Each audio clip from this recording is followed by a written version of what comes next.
This training video explains the usage and configuration of the Camera Tamper feature. Criminals often attack and disable security cameras so that they don't leave any usable CCTV evidence of their crime. All attack methods such as covering the lens, moving the camera,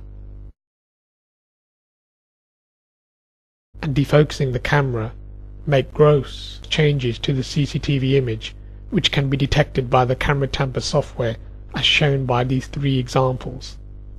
Please note, by default, it takes 20 seconds for the alarm to register after the scene change, but to save time, I have cut most of the waiting time out of the video clips.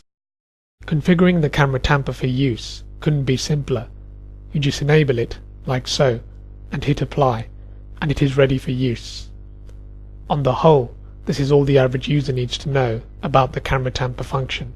However, there is a diagnostic mode which can be used for troubleshooting, which I will now use to explain the underlying operation of the Camera Tamper function. To switch on the Camera Tamper diagnostics, click on the Advanced tab, and then tick the Tamper debug box in the metadata area, and hit apply. If I now go back to the Camera Tamper page and move my hand over the lens like so, then you will notice the red graphical boxes showing where the algorithm has detected a scene change from the long-term background scene. By default, the tampered duration until alarm is set to 20 seconds and the tampered screen area set to 40%, and so in order for the tamper alarm to occur, the algorithm must persistently detect a change in at least a 40% screen area for at least 20 seconds. So if I leave my hand covering a big area of the screen, an alarm will appear after 20 seconds. To further understand this point, I am going to demonstrate three different situations, two of which do not trigger a tamper alarm, and one that does. In each situation, I cause the scene change by moving a picture card into the camera's field of view. I am using the 40% screen area and 20-second default settings, but once again I have speeded up the action by editing the waiting time out of the video. In this first case, you can see that I have covered about 20% of the screen area with a picture card.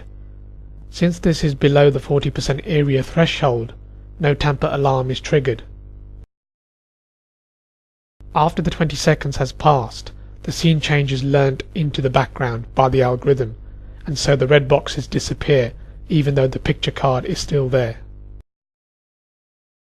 This second case shows another non-alarm condition, where the duration of the scene change is less than the time threshold. The picture card is covering more than 40% of the screen area, but it is removed before 20 seconds has elapsed, and so no alarm occurs. In this case, the scene change has not been learnt into the background since the time threshold was not exceeded.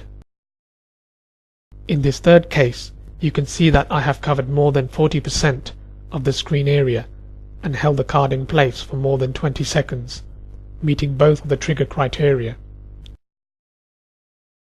As a result, the alarm is triggered. Notice that after 20 seconds, the red boxes have disappeared because the scene change has been learnt by the algorithm. So in fact, if I remove the picture card now, it looks like another scene change. And after a further 20 seconds, the alarm fires again. Please notice that there are three controls on the Advanced tab, which can be adjusted if the tamper alarm is falsely triggered by the normal camera scene activity. The 40% tampered screen area threshold can be increased if very close or very large moving objects occur naturally in the scene. Likewise, the tampered duration until alarm can be increased if large area scene changes of more than 20 seconds duration occur naturally. The final control is the suppress alarm on lights on off.